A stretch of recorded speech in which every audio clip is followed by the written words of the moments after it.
আসসালামু আলাইকুম রহমতুল্লাহি ওবারাকাতু। আলহামদুলিল্লাহ, সমস্ত প্রশংসা আল্লাহ সুবহানাহু ওয়া তাআলার জন্য। অতঃপর দুরূদ এবং সালাম বর্ষিত হোক আমাদের প্রিয় নবী রাসূলুল্লাহ সাল্লাল্লাহু আলাইহি ওয়াসাল্লামের প্রতি। আজকে আমাদের আলোচ্য বিষয় হচ্ছে উন্মুক্ত আলোচনা। হুম, এটা উন্মুক্ত আলোচনা, যে কেউ যুক্ত হতে পারেন, যে কোনো বিষয়ে যে কোনো টপিকে কথা বলতে পারেন। আজকের তারিখ হচ্ছে 30 এপ্রিল 2024।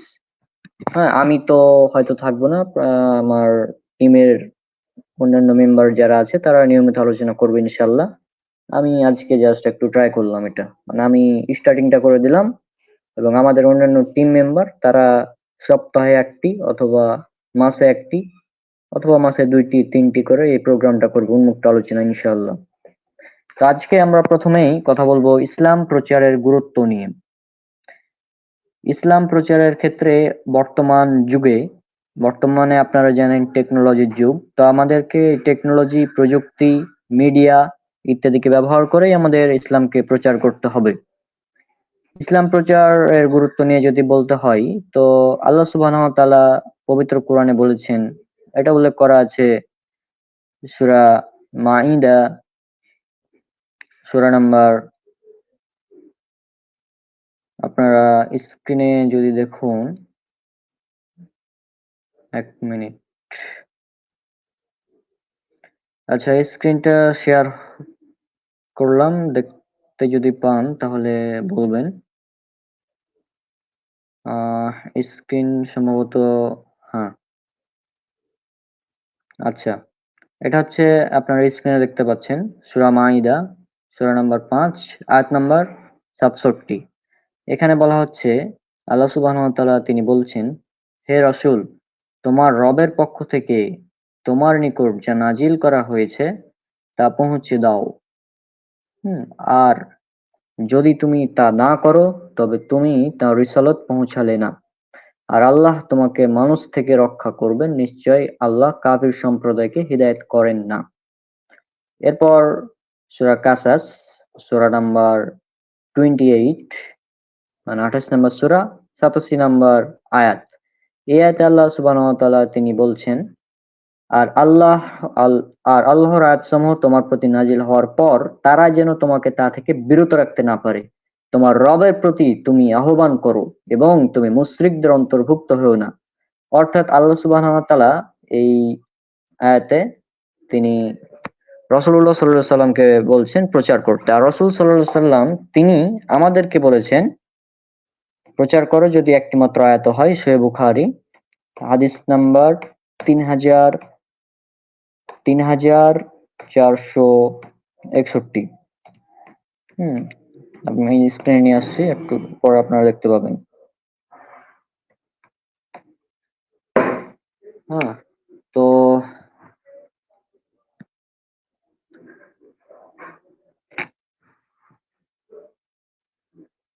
হুম, এই যে সহিহ বুখারী হাদিস নাম্বার 3461, আপনারা দেখতে পাচ্ছেন এটা।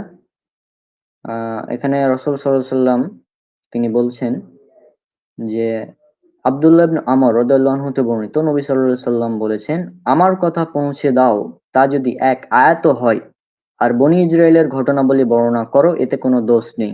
কিন্তু যে কেউ ইচ্ছা করে আমার উপর মিথ্যা আরোপ করলো, সে যেন জাহান্নামকেই তার ঠিকানা নির্দিষ্ট করে নিল। হ্যাঁ, আশা করছি আপনারা স্ক্রিনটা দেখতে পাচ্ছেন, অথবা আমার নেট স্লো এর কারণে হয়তো দেখতে পাচ্ছেন না। হ্যাঁ, আচ্ছা, হ্যাঁ, এখন হয়তো দেখতে পাচ্ছেন আপনারা। আচ্ছা, এখনো কেউ যুক্ত হতে চায়নি। যদি কেউ হতে চান, লিংক দেওয়া আছে, আপনারা যুক্ত হয়ে যান। হ্যাঁ, তাহলেই আমি যুক্ত করে নেব ইনশাল্লাহ। তো আপনারা যেটা দেখলেন, যে আল্লাহ সুবহানাহু ওয়া তাআলা আমাদের বলছেন প্রচার করো, আয়াত, মানে আল্লাহর পথে ডাকো। হ্যাঁ, আর আরো একটি আয়াত আছে পবিত্র কোরআনে, এটা আছে সূরা ফুসসিলাত বা হামিম সাজদা, সূরা নাম্বার 41, আয়াত নাম্বার 33। তো এই আয়াতে আল্লাহ সুবহানাহু ওয়া তাআলা তিনি বলছেন, আহ আর তার চেয়ে কার কথা উত্তম, যে আল্লাহর দিকে দাওয়াত দেয়, সৎকর্ম করে এবং বলে, অবশ্যই আমি মুসলিমদের অন্তর্ভুক্ত। তাহলে এক্ষেত্রে আপনারা দেখতেই পাচ্ছেন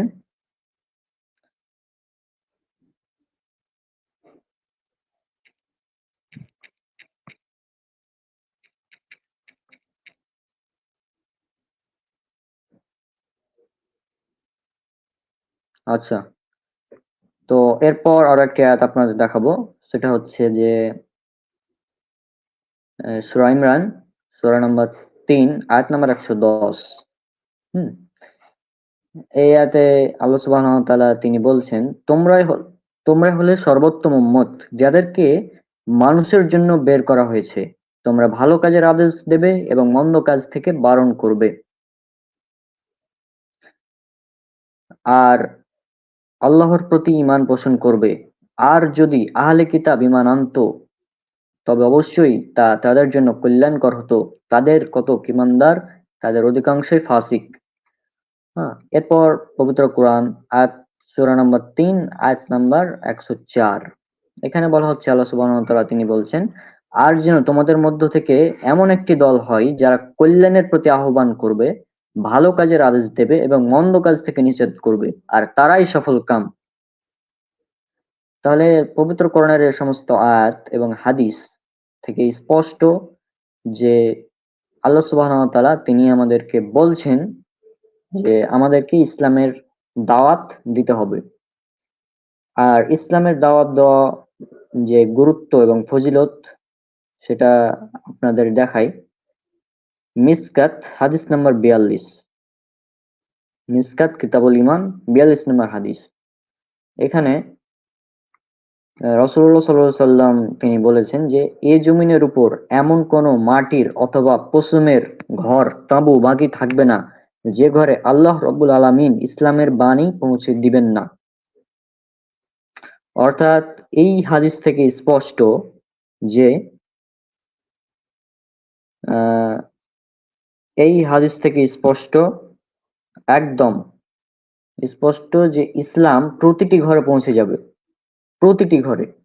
এখন রাসূল সাল্লাল্লাহু আলাইহি সাল্লামের সেই যুগ, সে সময় এই হাদিসটা নিয়ে অনেকেই মানে কল্পনা করতে হয় যে তিনি মরুভূমির একজন মানুষ, তিনি কেবলমাত্র মক্কা মদিনা সহ বিভিন্ন জায়গায় ইসলাম প্রচার করেছেন, তো ইসলাম প্রতিটি ঘরে কিভাবে পৌঁছাবে?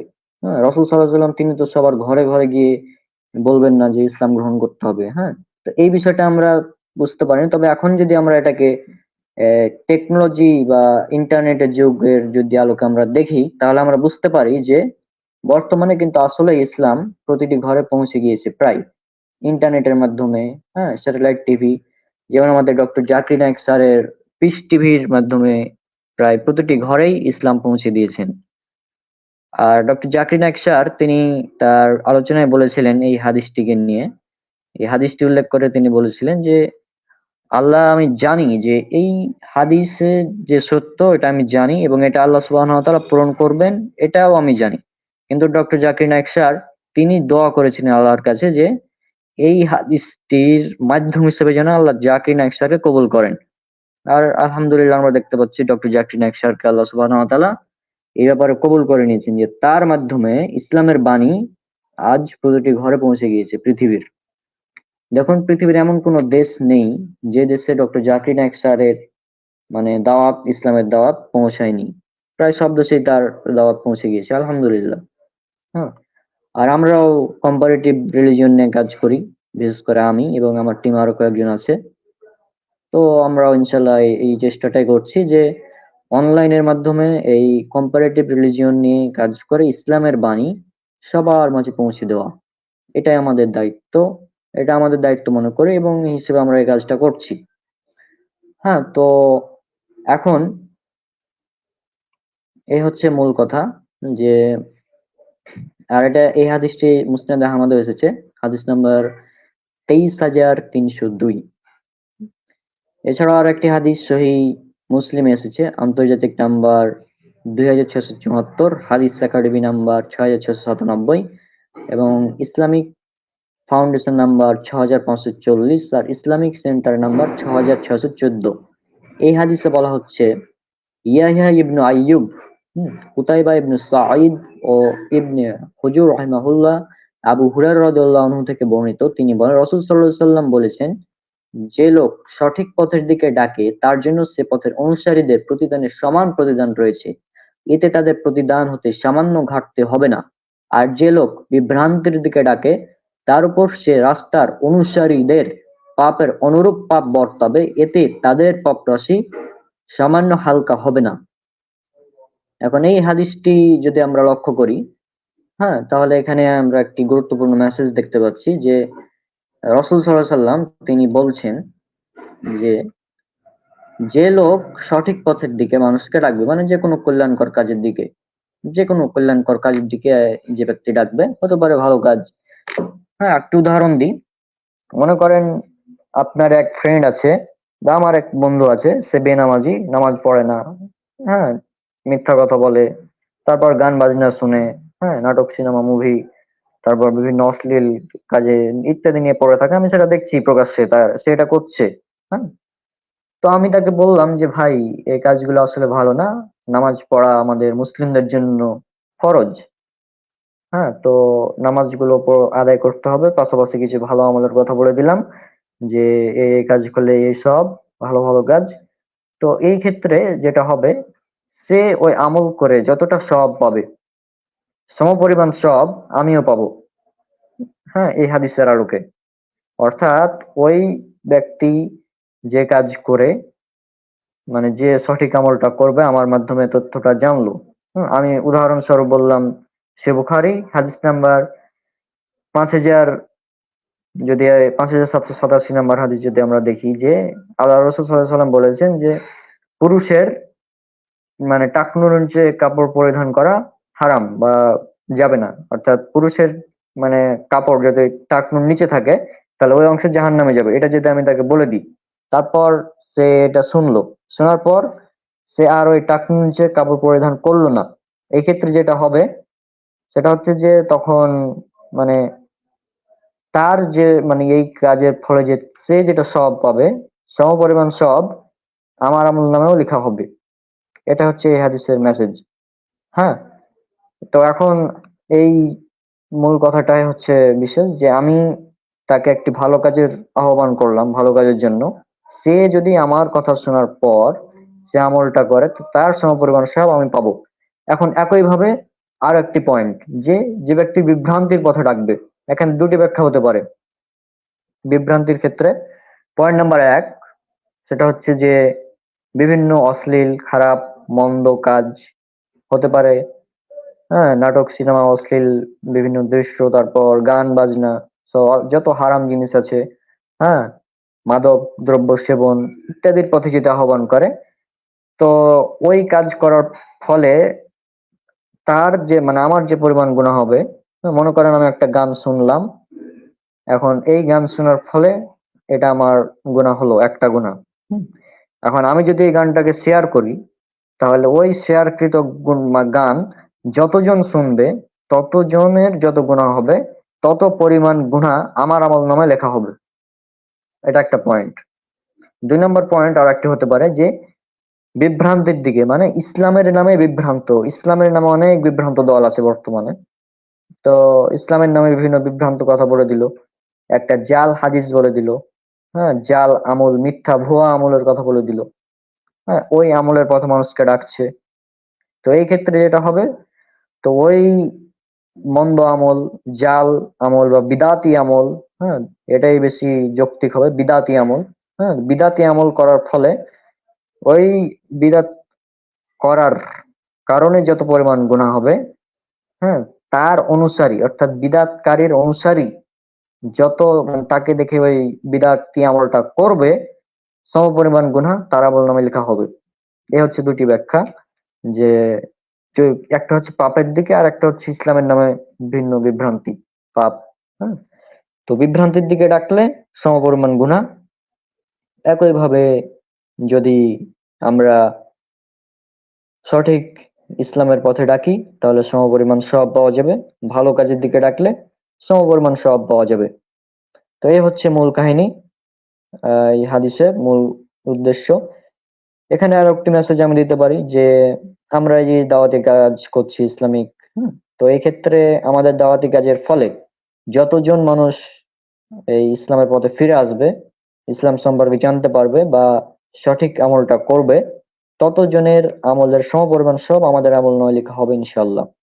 হ্যাঁ, একইভাবে আমাদের মাধ্যমে যদি কোনো ভুল মেসেজ পৌঁছায়, আমরা চেষ্টা করি যাচাই বাছাই করার পরেও মানে যাচাই বাছাই করার পরে আমরা সব মানে প্রচার করার চেষ্টা করি। তারপরে আমাদের মধ্যে ভুল হতেই পারে। তো যদি আমাদের মধ্যে ভুল আপনাদের চোখে পড়ে, তাহলে আমাদের সেটা ধরিয়ে দিবেন। ইনশাল্লাহ আমরা সেগুলোকে সংশোধন করে নিব। হ্যাঁ, কারণ আমরা ভুল নিয়ে থাকতে চাই না। যতদিন আছি ইনশাল্লাহ আমরা মানহাজুস সালাফ, হ্যাঁ, সালাফদের মানহাজ অনুযায়ী আমরা কাজগুলো করার চেষ্টা করি। এজন্যই আমাদের দাওয়াতি প্ল্যাটফর্মের নাম হচ্ছে সালাফি দাওয়া প্ল্যাটফর্ম। হ্যাঁ, আর সূরা ইমরানের যে আয়াত আপনারা দেখলেন, সূরা ইমরানের 104 নম্বর আয়াত, যেখানে বলা হয়েছে যে তোমাদের মধ্যে একটি দল থাকা উচিত, হুম, যারা মানুষকে কল্যাণের পথে আহ্বান করবে, ভালো কাজের আদেশ দেবে, মন্দ কাজ থেকে দূরে রাখবে। সূরা ইমরান, সূরা নাম্বার 3, আয়াত নাম্বার 104। তো এই আয়াতকে সামনে রেখে আমি চিন্তা করলাম যে আমি একা একাই এই দাওয়াতি কাজ করছি। হুম, এই ক্ষেত্রে যদি আমি মানে কিছু আমাদের ভাইদেরকে নিয়ে, দিনী ভাইদেরকে সাথে নিয়ে যদি এই কাজগুলো করি, দাওয়াতি কাজ, হ্যাঁ, তাহলে বিষয়টা আরো ভালো হবে। তো সেই ক্ষেত্রে আমরা তখন, বিশেষ করে আমি, এটা প্রায় 2022 সালের দিকে আমরা তৈরি করলাম আমাদের এই দাওয়াতি প্ল্যাটফর্ম, সালাফি দাওয়া প্ল্যাটফর্ম। হ্যাঁ, বর্তমানে এই প্ল্যাটফর্মের সদস্য সংখ্যা অনেকেই আছে, প্রায় 20 জনের মতো আছে। এবং আপনাদের মধ্যে যদি কেউ আমাদের সাথে যুক্ত হয়ে দাওয়াতি কাজ করতে চান, তাহলে আপনারা আমাদের সাথে যোগাযোগ করবেন। ইনশাল্লাহ আপনাদের সাথে নিয়ে আমরা কাজ করব।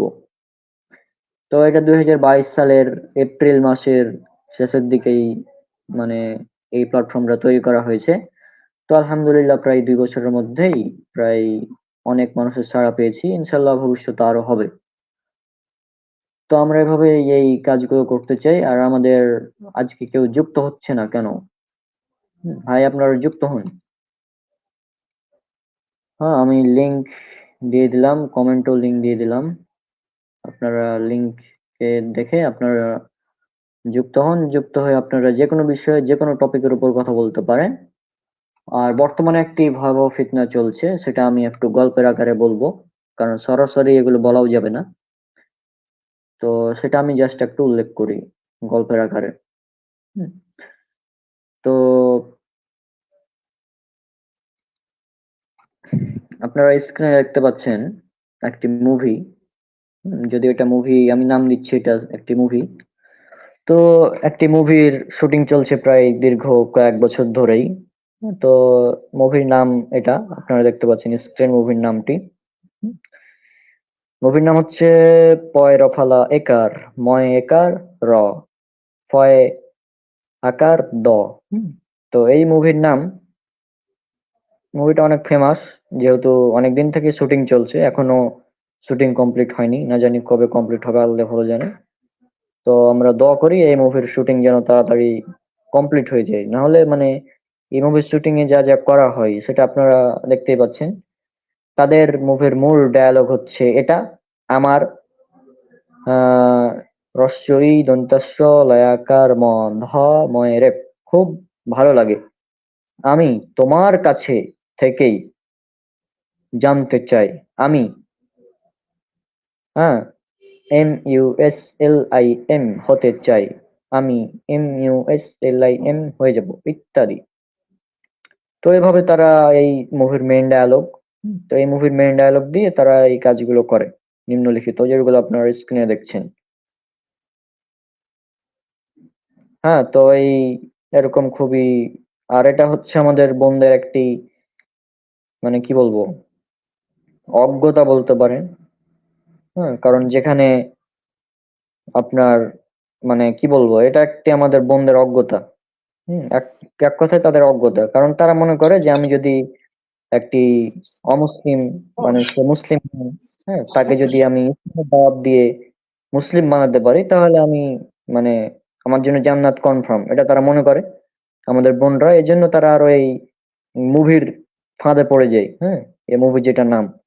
তো যাই হোক, এই মুভি থেকে আমাদের সতর্ক হতে হবে। আমাদের আলী আরমান ভাই এসেছেন, তিনি কিছু কথা বলবেন এখন। আমি পরবর্তীতে এই বিষয়ে বলবো, মানে ভিডিওর একদম শেষে। তো আলী আরমান ভাই, আসসালামু আলাইকুম রহমতুল্লাহ। ওয়ালাইকুম আসসালাম ওয়া রাহমাতুল্লাহি ওয়া বারাকাতুহু। জি, আপনার আলোচনা আপনি কন্টিনিউ করতে পারেন। যেহেতু উন্মুক্ত আলোচনা, যেকোনো বিষয়ে আলোচনা করতে পারেন, নো প্রবলেম। আসসালামু আলাইকুম ওয়া রাহমাতুল্লাহি ওয়া বারাকাতুহু। বিসমিল্লাহ, আলহামদুলিল্লাহ, ওয়াসসালাতু ওয়াসসালামু আলা রাসূলিল্লাহ ওয়া আলা আলিহি ওয়া সাহবিহি আজমাইন, আম্মা বাদ। فقال له تعالى في كلامه المجيد: ولقد بعثنا في كل أمة رسولا أن اعبدوا الله واجتنبوا الطاغوت। সমস্ত প্রশংসা আল্লাহ রাব্বুল আলামিনের জন্য। দরুদ ও সালাম বর্ষিত হোক আমাদের প্রিয় নবীজি মুহাম্মদুর রাসূলুল্লাহ সাল্লাল্লাহু আলাইহি ওয়াসাল্লামের উপরে।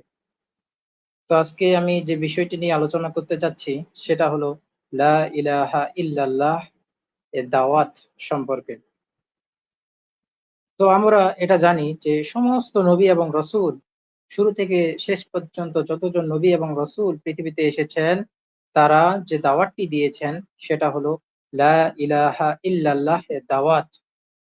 অর্থাৎ কালেমার প্রথম অংশটি প্রত্যেকটা নবী এবং রসূলের সময় একই ছিল, আর শেষের অংশটা পরিবর্তন হয়েছে, কিন্তু প্রথম যে অংশটি ছিল লা ইলাহা ইল্লাল্লাহ সেটা কিন্তু একই রকম ছিল। অর্থাৎ সমস্ত নবী এবং রসূলের দাওয়াতের মূল প্রতিপাদ্য বিষয় ছিল এই লা ইলাহা ইল্লাল্লাহ। সূরা নাহল সূরা নম্বর 16 আয়াত নম্বর 36, মহান আল্লাহ বলেন: ওয়ালাকাদ বাআসনা ফি কুল্লি উম্মাতির রাসূলান আন ইবুদুল্লাহা ওয়াজতানিবুত তাগুত। আমি প্রত্যেক উম্মতের মধ্যেই রাসূল প্রেরণ করেছি এ মর্মে যে তোমরা আল্লাহর আনুগত্য করো এবং তাগুত থেকে নিরাপদ থাকো। সূরা আম্বিয়া 21 নম্বর সূরা 25 নম্বর আয়াত, মহান আল্লাহ বলেন: আর তোমার পূর্বে এমন কোন রসূল আমি পাঠাইনি যার প্রতি আমি এই ওহী নাজিল করিনি যে আমি ছাড়া সত্য কোনো ইলাহ নেই, সুতরাং তোমরা আমারও ইবাদত করো। সূরা জুমার 39 নম্বর সূরা 65 নম্বর আয়াত, আল্লাহ তার রসূলকে বলতে বলছেন যে বলুন আমি নিষ্ঠার সাথে আল্লাহর ইবাদত করতে আদিষ্ট হয়েছি। সূরা জারিয়াত 51 নম্বর সূরা 56 নম্বর আয়াত, মহান আল্লাহ বলেন: ওয়ামা খালাকতুল জিন্না ওয়াল ইনসা ইল্লা লিয়াবুদুন। আর আমি জিন ও মানব জাতিকে কেবল আমার ইবাদতের জন্য সৃষ্টি করেছি। অর্থাৎ আল্লাহ রাব্বুল আলামিন আমাদেরকে সৃষ্টি করেছেন কেন? শুধুমাত্র তার ইবাদত করার জন্য। আর লা ইলাহা ইল্লাল্লাহ, এই যে সাক্ষ্যটা আমরা দেই, এই লা ইলাহা ইল্লাল্লাহ দ্বারা আমরা আসলে কি বুঝাই? প্রথমত এখানে একটি শব্দ আমরা উচ্চারণ করছি, ইলাহ। এই ইলাহ বলতে আসলে কি বোঝানো হচ্ছে? ইলাহ বলতে বোঝানো হচ্ছে যার ইবাদত করা হয়। পৃথিবীতে আল্লাহ রাব্বুল আলামিন ব্যতীত হাজারো বাতিল মাবুদ এবং ইলাহ রয়েছে যাদের ইবাদত করা হয়। যেমন আমরা যদি হিন্দুদেরকে দেখি, হিন্দুরা মূর্তির পূজা করে, গরুর পূজা করে, তারা গাছের পূজা করে, তারা বিভিন্ন দেবদেবীর পূজা করে, ৩৩ কোটি দেবতার পূজা করে। তাহলে এই ৩৩ কোটি দেবতা, এই গরু, এই মূর্তি হচ্ছে তাদের মাবুদ বা ইলাহ। ঠিক তেমনি ভাবেই খ্রিস্টানরা যিশুর ইবাদত করে, তাহলে যিশু হলো তাদের নিকটে মাবুদ। এরকম পৃথিবীতে হাজারো মাবুদ রয়েছে, তবে এই মাবুদ গুলো কিন্তু একটাও সত্য মাবুদ নয়, বরং সবগুলোই হচ্ছে বাতিল মাবুদ। একমাত্র সত্য মাবুদ হচ্ছে আল্লাহ রাব্বুল আলামিন। এর দলিল হচ্ছে কোরআনুল কারীমের একটি আয়াত, সূরা হজ 22 নম্বর সূরা 65 নম্বর আয়াত, মহান আল্লাহ বলেন: যালিকা বিআন্নাল্লাহা হুয়াল হক ওয়া আন্নামা ইয়াদউনা মিন দুনিহি হুয়াল বাতিলু ওয়া আন্নাল্লাহা হুয়াল আলিয়্যুল কবির। আর এটা এজন্য যে নিশ্চয় আল্লাহই সত্য এবং তারা তার পরিবর্তে যাকে ডাকে অবশ্যই তা বাতিল, আর নিশ্চয় আল্লাহ সমুচ্চ সুমহান। অর্থাৎ এখানে আল্লাহ কি বলছেন? যে নিশ্চয় আল্লাহই সত্য এবং তারা তার পরিবর্তে যাকে ডাকে অবশ্যই তা বাতিল, আর নিশ্চয় আল্লাহ সমুচ্চ সুমহান।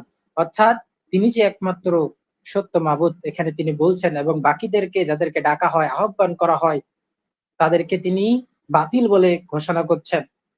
এরকম আরো দলিল পেশ করা যায়। তাহলে লা ইলাহা ইল্লাল্লাহ এর অর্থ হলো লা মাবুদা বিহাক্কিন ইল্লাল্লাহ, আল্লাহ ছাড়া সত্যিকারের কোনো ইলাহ নেই, আল্লাহ ব্যতীত ইবাদতের যোগ্য পৃথিবীতে আর কোনো মাবুদ নেই। অর্থাৎ আল্লাহ রাব্বুল আলামিন হচ্ছেন একমাত্র মাবুদ। তো এই লা ইলাহা ইল্লাল্লাহ এর মধ্যে দুইটি অংশ রয়েছে। একটি হলো লা ইলাহা। এই লা ইলাহা এটি সাক্ষ্য দেওয়ার মাধ্যমে আমরা আসলে কি বুঝাই? লা ইলাহা এটি হলো নাবোধক। এটি সাক্ষ্য দেওয়ার মাধ্যমে পৃথিবীতে যত মাবুদের ইবাদত করা হয়, যতগুলো উপাস্যের ইবাদত করা হয়, সবগুলোকে আমরা বাতিল বলে ঘোষণা করি। অন্তর থেকে এবং মুখের মাধ্যমে আমরা এদেরকে বাতিল বলে ঘোষণা করি। তারপরে আমরা বলি ইল্লাল্লাহ, অর্থাৎ একমাত্র সত্য ইলাহ আল্লাহ রাব্বুল আলামিনকে আমরা ইবাদতের যোগ্য বলে ঘোষণা করি। অর্থাৎ লা ইলাহা ইল্লাল্লাহ দ্বারা বুঝাই লা মাবুদা বিহাক্কিন ইল্লাল্লাহ, আল্লাহ ছাড়া সত্যিকারের ইলাহ আর কেউ নেই, আল্লাহ ব্যতীত ইবাদতের যোগ্য আর কেউ নেই। যেমন আমরা যদি সূরা যুকরুক সূরা নম্বর 43 আয়াত নম্বর 26 থেকে 27 পড়ি, সেখানে ইব্রাহিম আলাইহিস সালাম বলেন যে তোমরা যাদের পূজা করো তাদের সাথে আমার কোনো সম্পর্ক নেই।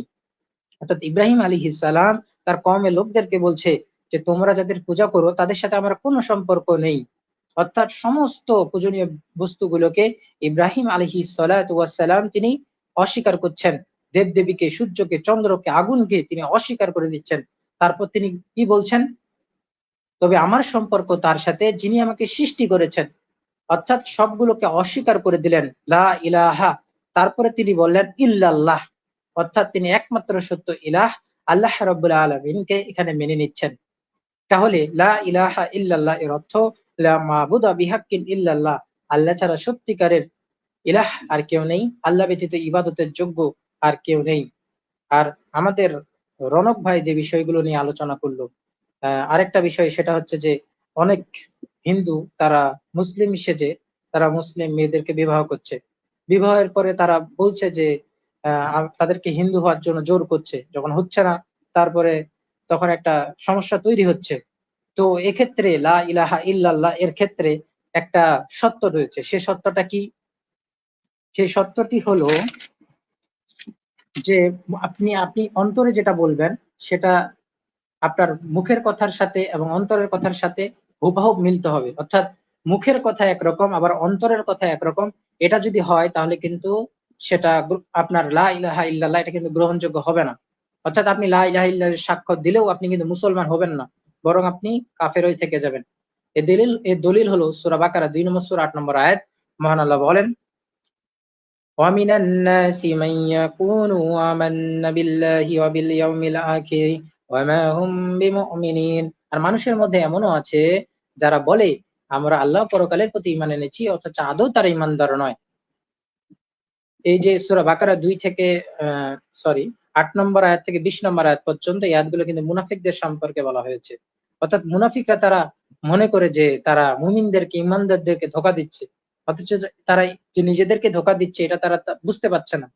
তারা এটা মনে করছে যে তারা সফল হয়ে গেছে মুমিনদেরকে ধোঁকা দিয়ে, ঈমানদারদেরকে ধোঁকা দিয়ে, মুসলিমদেরকে ধোঁকা দিয়ে। অথচ তারা যে নিজেদেরকেই ধোঁকা দিচ্ছে এটা তারা অনুভব করতে পারছে না। যেটা আপনারা এই আয়াতগুলো পড়লেই বুঝতে পারবেন আল্লাহ রাব্বুল আলামিন তা বোঝাতে চেয়েছেন। তাহলে আমরা মুখ দিয়ে যেটা বলবো আমাদের অন্তরে ওটা থাকতে হবে। তাহলে এই লা ইলাহা ইল্লাল্লাহ এর সাক্ষ্যদান এটা বাস্তবায়িত হবে। তাহলে আপনি মুসলিম হতে পারবেন, নতুবা কিন্তু আপনি মুসলিম হতে পারবেন না। তাই এই সংক্ষিপ্ত আলোচনার মাধ্যমে আমার সকলকে এই দাওয়াত যে আপনারা লা ইলাহা ইল্লাল্লাহ একে বুঝুন, মানুন এবং জীবনের মধ্যে ধারণ করুন এবং সমস্ত বাতিল ইলাহের ইবাদত বাদ দিয়ে একমাত্র সত্য ইলাহ আল্লাহ রাব্বুল আলামিনকে মেনে নিন এবং শুধুমাত্র তার ইবাদত করুন, তার আনুগত্য করুন। আল্লাহ রাব্বুল আলামিন আমাদেরকে একমাত্র আল্লাহ রাব্বুল আলামিনের ইবাদত করার তৌফিক দান করুক, আমিন। এবং আপনারা যদি আল্লাহ রাব্বুল আলামিনের ইবাদত না করেন, যদি আপনারা শিরক করেন, তাহলে আপনারা চিরস্থায়ীভাবে জাহান্নামবাসী হয়ে যাবেন। সূরা মাইদা 5 নম্বর সূরা 72 নম্বর আয়াত। মহান আল্লাহ বলেন, ইন্নাহু মান ইউশরিক বিল্লাহি ফাকাদ হারামাল্লাহু আলাইহিল জান্নাতা ওয়া মাওয়াহুন নার ওয়া মা লিয-যালিমিন মিন আনসার। নিশ্চয় যে ব্যক্তি আল্লাহর সাথে শরীক করে তারপর অবশ্যই আল্লাহ তাআলা জান্নাতকে হারাম করে দিয়েছেন এবং তার ঠিকানা আগুন, আর জালিমদের জন্য কোনো সাহায্যকারী নেই। সূরা নিসা 4 নম্বর সূরা 48 নম্বর আয়াত। মহান আল্লাহ বলেন, ইন্নাল্লাহা লা ইয়াগফিরু আন ইউশরাকা বিহি ওয়া ইয়াগফিরু মা দুনা যালিকা লিমান ইয়াশাউ। নিশ্চয় আল্লাহ তার সাথে শরীক করাকে ক্ষমা করেন না, তাছাড়া অন্যান্য পাপ যাকে ইচ্ছা ক্ষমা করেন। অর্থাৎ আপনারা যদি আল্লাহর সাথে শরীক করেন এবং এই অবস্থায় মারা যান, তাহলে আল্লাহ রাব্বুল আলামিন আপনাদেরকে কিয়ামতের দিন ক্ষমা করবেন না। লোকমান তিনি তার পুত্রকে উপদেশ দিতে গিয়ে বলছেন, ইয়া বুনাইয়া লা তুশরিক বিল্লাহ, হে বৎস, হে পুত্র, তুমি আল্লাহর সাথে শরীক করিও না। ইন্নাশ শিরকা লাযুলমুন আযীম, নিশ্চয়ই শিরক হলো বড় জুলুম। সূরা জুমার 39 নম্বর সূরা 65 নম্বর আয়াত। মহান আল্লাহ বলেন, আর যদি তারা শিরক করত তবে তারা যা আমল করছিল তা অবশ্যই বরবাদ হয়ে যেত। অর্থাৎ শিরক থেকে আমাদেরকে বিরত থাকতে হবে, তাহলে এই লা ইলাহা ইল্লাল্লাহ এর সত্য পূরণ হবে, নতুবা কিন্তু পূরণ হবে না। আপনি মুখ দিয়ে লা ইলাহা ইল্লাল্লাহ বলছেন, আপনি যে শাহজালাল শাহ পরাণের মাজারে গিয়ে সিজদা দিচ্ছেন, তাহলে কোনো লাভ হবে না। আপনি গলায় তাবিজ ঝুলাচ্ছেন, আপনি মাজারে গিয়ে মান্নত করছেন, পশু জবেহ করছেন, আপনি জাদু করছেন, তাহলে আপনার এই লা ইলাহা ইল্লাল্লাহ বলাতে কোনো ফায়দা হবে না। অর্থাৎ শিরক মুক্ত ভাবে তাওহীদের প্রতি পূর্ণ আত্মসমর্পণ করে আপনাকে এই লা ইলাহা ইল্লাল্লাহকে অন্তরে বিশ্বাস করতে হবে, মুখে স্বীকৃতি দিতে হবে এবং কর্মেও বাস্তবায়ন করতে হবে। আল্লাহ রাব্বুল আলামিন আমাদেরকে ঈমান নিয়ে মৃত্যুবরণ করার তৌফিক দান করুক। কেননা আল্লাহ রাব্বুল আলামিন বলেন সূরা হিজর 15 নম্বর সূরা 99 নম্বর আয়াত, ওয়া'বুদু রাব্বাকুম হাত্তা ইয়াতিয়াকাল ইয়াকিন। আর ইয়াকিন আসা পর্যন্ত তুমি তোমার রবের ইবাদত করো। ইয়াকিন মানে হচ্ছে মৃত্যু। আমাদেরকে আমাদের রবের ইবাদত করতে হবে আমাদের মৃত্যু না আসা পর্যন্ত। সুতরাং মৃত্যু পর্যন্ত আমাদের ঈমানকে ধরে রাখতে গেলে পরিপূর্ণভাবে লা ইলাহা ইল্লাল্লাহ এর সাক্ষ্য আমাদেরকে দিতে হবে। তাই মুসলিম অমুসলিম প্রত্যেক ভাইকে আমি আহ্বান করব লা ইলাহা ইল্লাল্লাহ এর প্রতি জ্ঞান অর্জন করার জন্য এবং শিরক মুক্ত ভাবে এই কালেমাকে মানার জন্য। তো আল্লাহ রাব্বুল আলামিন আমাদেরকে কবুল করুক, তাওহীদের উপরে বেঁচে থাকার তৌফিক দান করুক, ঈমান নিয়ে মৃত্যুবরণ করার তৌফিক দান করুক, আমিন। এই বলে আমি আমার আলোচনা শেষ করছি। সুবহানাকা আল্লাহুম্মা বিহামদিকা আশহাদু আল লা ইলাহা ইল্লা আনতা আস্তাগফিরুকা ওয়া আতুবু ইলাইক। আসসালামু আলাইকুম ওয়া রাহমাতুল্লাহি ওয়া বারাকাতুহু। ওয়ালাইকুম আসসালাম রহমতুল্লাহি ওয়া বারাকাতুহু। আচ্ছা রনক, তুমি আলোচনা শুরু করো। আমি আসলে ডিনার শুরু করলাম। হ্যাঁ, একদম বিফ দিয়ে ডিনার। এটা একটু বলার কারণ আছে, পরে বুঝবো। হ্যাঁ, আচ্ছা, আলোচনা শুরু। আসসালামু আলাইকুম। শোনা যাচ্ছে? হ্যাঁ, শোনা যাচ্ছে, বলো। আসসালামু আলাইকুম ওয়া রাহমাতুল্লাহি ওয়া বারাকাতুহু। নাহমাদুহু নসল্লি আলা রাসূলিল কারীম, আম্মা বা'দ। আজকে টপিক কি আলোচনা ছিল? আমি তো জানি না, তো আমি হঠাৎ করে অনেকক্ষণ পরে এসে লাইভে ঢুকছি। আজকে উন্মুক্ত আলোচনা, যে কোনো বিষয়ে আলোচনা করতে পারো।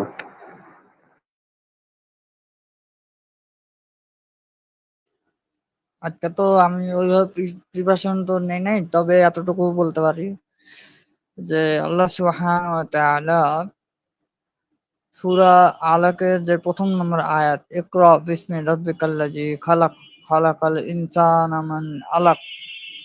এই শব্দের অর্থটা হচ্ছে যে আল্লাহ সুবহানাহু ওয়া তাআলা হচ্ছে পড়ো তোমার প্রভুর নামে যিনি তোমাকে সৃষ্টি করেছেন। তো আমাদের পড়ার প্রতি আগ্রহটা, দীর্ঘ একটা বিশ্বাস যদি আমরা করতে চাই কোরআনের প্রতি, হাদিসের প্রতি, তাহলে আমাদেরকে অবশ্যই পড়াশোনা করতে হবে। যেটা ব্রাদার আরমান, আমাদের আরমান ভাই, যিনি লাস্টে চলে যাওয়ার আগে এই কথাটা বলেছেন যে আপনারা ভালোভাবে পড়ুন এবং বুঝুন।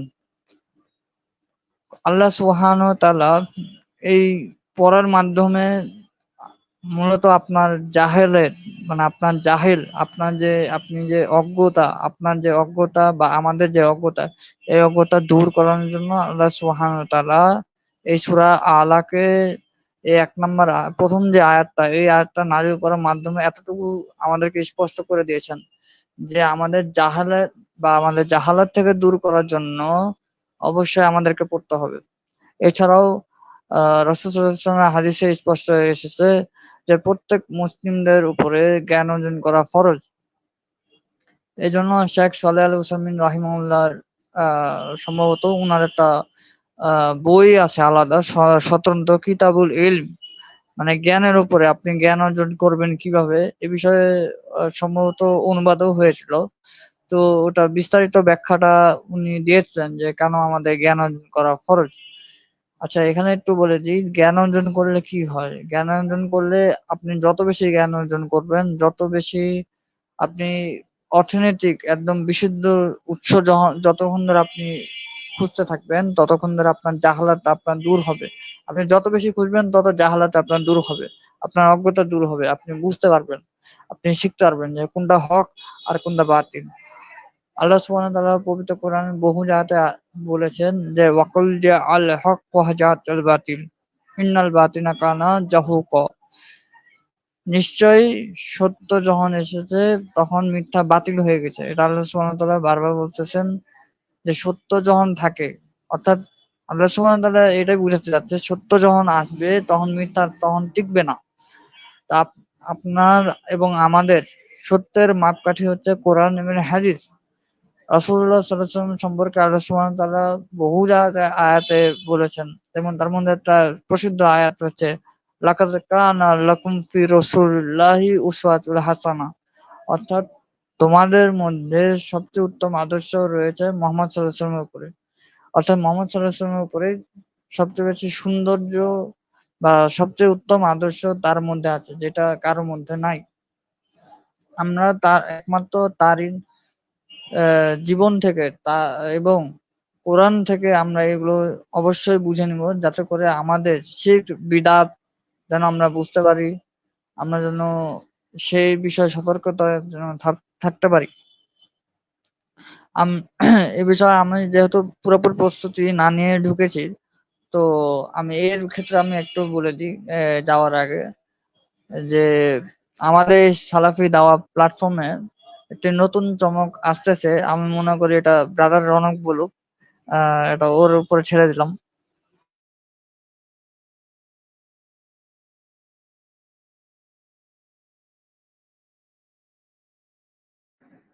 আচ্ছা, আমি এক রন কাজ করি, আমার আমার তো খাওয়া দাওয়া শেষ হয়নি, আমি ওই স্লাইডটা ওপেন করি, মানে ওই আচ্ছা আচ্ছা আচ্ছা তাদের আচ্ছা, ঠিক আছে, তুমি খাওয়া দাওয়া করো, সমস্যা নাই।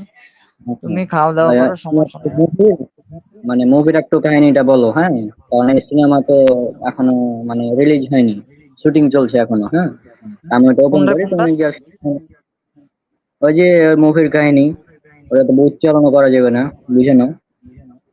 ও আচ্ছা আচ্ছা, হুম না ওটা ওটা পরে, ওটা আমি তো তোমাকে বললাম ওটা আগে, ওটার জবাব তো হুম আমি পরে দিব, এখন তো দিব না। কারণ হচ্ছে ওটা পুরোপুরি ভালোভাবে না দেখে, ওইভাবে অ্যানালাইসিস হুম, না করে বলাটা মনে করো বোকামো হয়ে যায়। হ্যাঁ, হ্যাঁ হ্যাঁ, তো ওদের ইগুলা বলতে থাকো আর কি, মানে প্রশ্ন গুলো, তো ওটাই আর কি বেশি, যাই তবে হোক, একটু আমি অন্যভাবে আমি সরাসরি উচ্চারণ না করে একটু অন্যভাবে বলার চেষ্টা করো কথাগুলো। হুম, সেটাই। আমি যেহেতু প্রিপারেশন ওইভাবে নেই নাই, তা ওই জন্য ওই বিষয় নিয়ে আমি একটু পরে কথা বলবো কোনো এক সময়। তো আমি যেটা নিয়ে কথা বলতে যাচ্ছিলাম, যে ইলম অর্জন করা আমাদের জন্য ফরজ। এই জন্য আমাদেরকে অবশ্যই শিরক বিদআত মুক্ত এবং তাওহীদ সুন্নাতের উপর অটল থাকতে গেলে বা ওটার উপর প্রতিষ্ঠিত থাকতে গেলে আমাদেরকে অবশ্যই ইলম অর্জন করতে হবে। আপনারা জানেন যে সাম্প্রতিক বাংলা ভাষায় ব্রাদার রনকের একটা বই বের হয়েছে, বিদাত কেন বর্জনীয়। আমি এই বইটা পড়েছিলাম প্রকাশ হওয়ার আগে। আমি মানে আল্লাহর কসম করে বলছি যে আমি যতগুলা বাংলা ভাষায় বিদাত কেন বর্জনীয় বই, মানে বিদাতের উপর যতগুলো বই পড়েছি, তার চেয়ে আমার এটা সবচেয়ে বেশি নতুন এবং চমক লেগেছে। মানে এত ডিটেলস, মানে এত কিছু আলোচনা হয়েছে যেটা আমি কখনো ভাবিনি। হ্যাঁ, তো খুবই সুন্দর। আল্লাহ তাআলা ব্রাদার রওনককে উত্তম যাজা দান করুক এবং ওর ইলমে বারাকা দান করুক, আমিন। এবং আহ, ওর পরিবার, ওকে সহ ওর পরিবারকে আল্লাহ সুবহানাহু ওয়া তাআলা হেফাজত করুক এবং তাদের রুজি বরকত দান করুক, আমরা এটাই দোয়া করব ওর জন্য। আর একটি বিশেষ ঘোষণা থাকবে ইনশাআল্লাহ সালাফি দাওয়ার প্ল্যাটফর্ম থেকে, আপনারা হয়তোবা কালকের মধ্যে পেয়ে যাবেন। আর আজকে যদি ব্রাদার রৌনক বলে দেয় এই বিষয়টা, যে প্রতি বৃহস্পতিবারে আমরা একটা আলোচনা করব, সেটা কি আলোচনা এটা রৌনক বলবে। এটা আমি বলবো না, ওটা ওর উপরে ছেড়ে দিলাম। কারণ আমিও বিভিন্ন ব্যস্ততার ভিতরে থাকি, বিভিন্ন জায়গাতে আমার পড়াশোনা থাকে, ট্রেনিং করাতে হয়। আমি কোনো আলেমও না, আমি কোনো মানে কি বলবো, আমি মাদ্রাসার কোনো একজন ছাত্রও না। হ্যাঁ, তারপরও আমি চিন্তা করেছিলাম যে এই বিষয়টা নিয়ে আমি কথা বলবো। তো ব্রাদার রনক এটা রিভাল করবে, এটাও বলে দিবে যে প্রতি বৃহস্পতিবারে কি কি মানে একটা আলোচনা হবে। প্রতি বৃহস্পতিবারে আপনারা এই আলোচনাটা শুনবেন, কিন্তু কি বিষয় আলোচনা এটা রনক বলবে, এটা ওর উপর আমি ছেড়ে দিলাম। তো ও বলবে এই ঘটনাটা, আমি আশা করছি, বা ও পেজের মধ্যে এটা মানে পাবলিশ করে দিবে ইনশাল্লাহ। তো যাই হোক, এই বলে আমি শেষ করছি।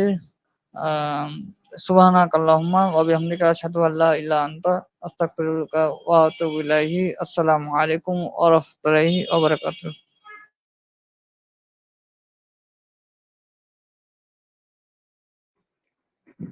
আচ্ছা, তো সম্মানিত দর্শক মন্ডলী, আমাদের রৌনক ভাইয়ের আলোচনা তো শেষ হলো।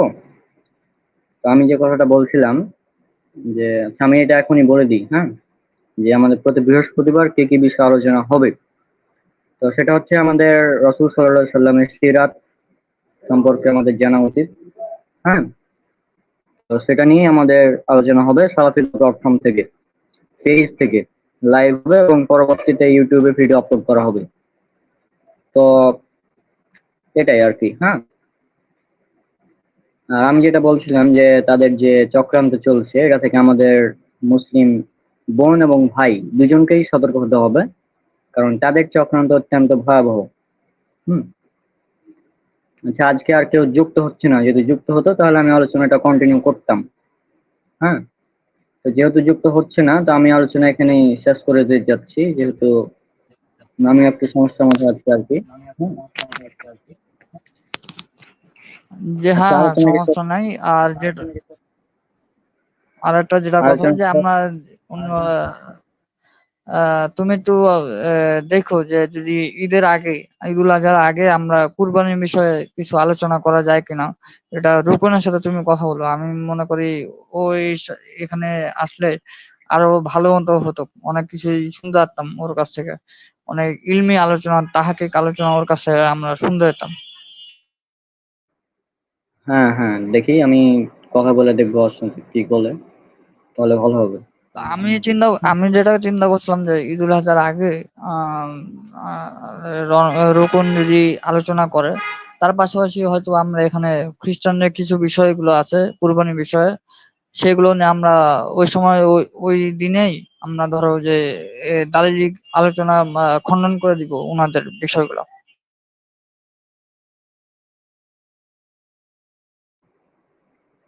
হ্যাঁ, তো যাই হোক, আজকে যেহেতু উন্মুক্ত আলোচনা পর্ব 1, এটা কোনো ধরনের প্রস্তুতি ছাড়াই আমরা সবাই আলোচনা করার চেষ্টা করলাম। আমি জাস্ট ইসলাম প্রচারের গুরুত্ব নিয়ে কথা বলেছি।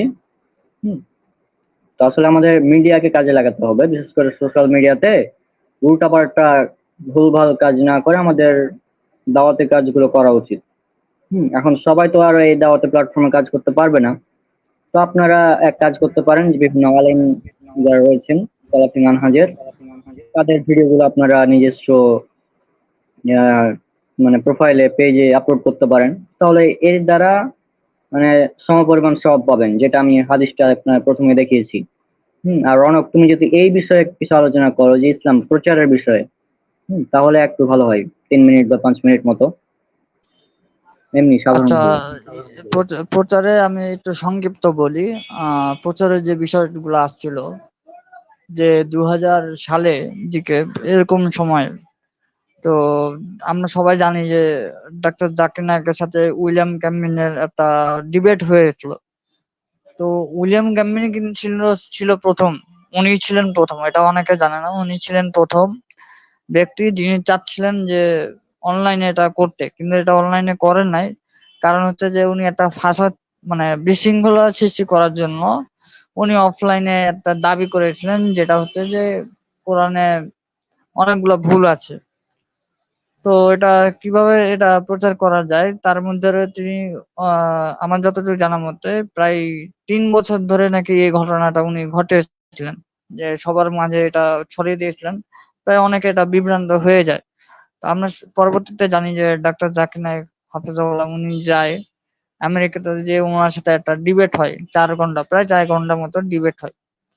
তো আমি ওখান থেকে যেটা শিখেছিলাম যে আসলে খ্রিস্টানিটিদের যে অফলাইনের চাইতে এখন তাদের হচ্ছে অনলাইনে বেশি কাজ চলে বর্তমানে। অফলাইনে চলে, কম চলে না এমন কিছু না।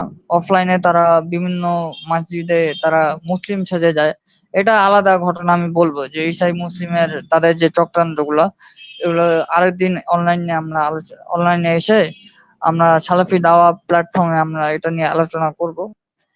তো পরবর্তীতে 2007 সালের দিকে এরকম একজন পাস্টর ছিলেন, ওনার নাম ভুলে গেলাম, কি ক্লিনটন জানি নাম ছিল ওনার নাম।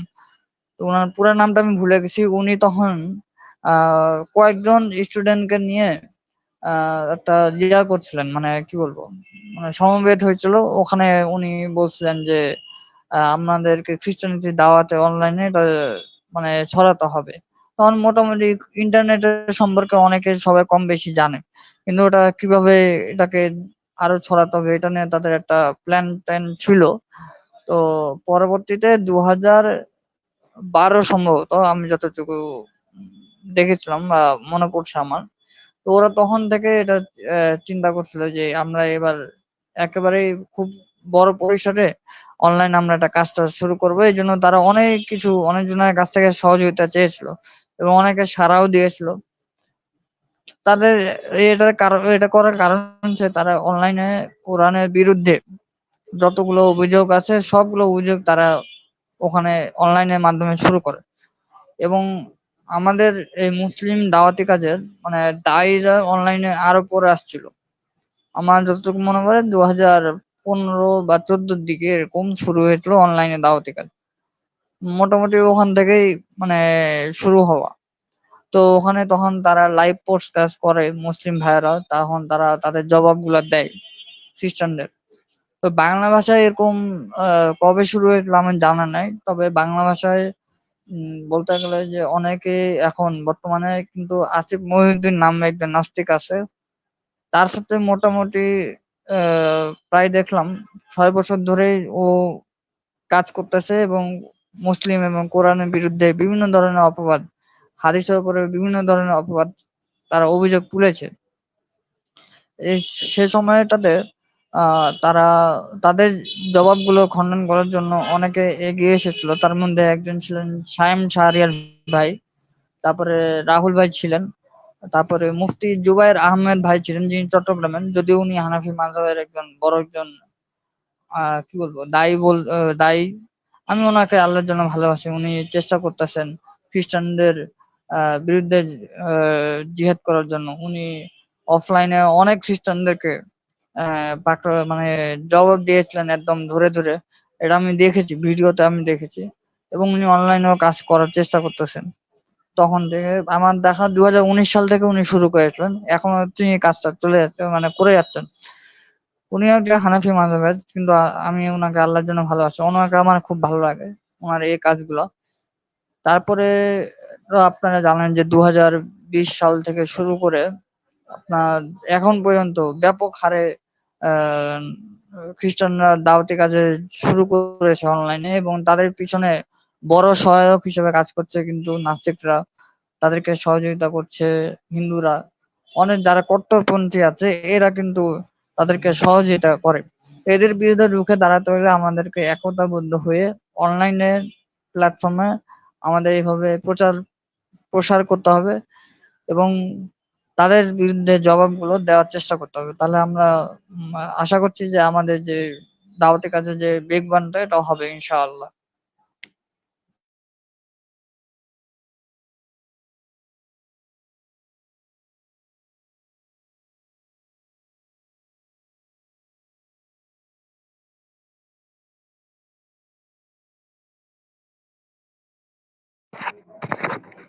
হ্যাঁ, আচ্ছা।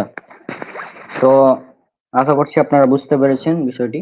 হুম, তো আমি একটু বিষয়টা আরো ক্লিয়ার করে দিই যে অমুসলিমরা, যারা অমুসলিম আছে, বিশেষ করে অমুসলিম বলাটাও ভুল, মানে ইসলাম বিরোধী যারা, হ্যাঁ, তারা কিন্তু ইসলামের বিরুদ্ধে মানে প্রচার করছে, ইসলামের বিরোধিতা করছে অনলাইনের মাধ্যমে। হুম, এখন একটা জিনিস দেখুন, আমি অফলাইনে কতজন মানুষের কাছে দাওয়াত পৌঁছাতে পারবো? হুম, আমি অফলাইনে যতজন মানুষের কাছে দাওয়াতটা পৌঁছাতে পারবো, তার চেয়ে মানে কয়েক হাজার গুণ গতিতে তারা অনলাইনে পৌঁছে দিবে। হুম, তো এই জন্য আসলে অনলাইনে দাওয়াতি কাজের গুরুত্বটাও বেশি। অফলাইনেও আছে, এমন না যে অফলাইনটা একদম বন্ধ করে দিব, বিষয়টা এমন না। তো অফলাইনে আবার দাওয়াতি কাজ করা মানে বেশ কঠিন। কারণ ধরুন যে এটা বাস্তব, যেমন যারা কট্টরপন্থী আছে, হ্যাঁ, তারা কিন্তু আমাদেরকে মানে দেখতেই পারে না, মানে এরকম অবস্থা, আমাদেরকে মুসলিমই মনে করে না। হ্যাঁ, এরকম তো আছে, বিভিন্ন কমেন্ট আপনারা দেখেছেন, আমি এর আগে শেয়ার করেছিলাম। আর রনক, তুমি তো এই বিষয়টা জানো যে কিরকম ফতোয়া এসেছে আমাদের উপর, অথচ আমরা এখন পর্যন্ত মানে ইখতিলাফি মশালাগুলো নিয়ে মানে কঠিন ভাবে আলোচনা করেছি বলে আমার মনে হয় না। হ্যাঁ, তারপরেও আমাদের উপর অপবাদ দেয়।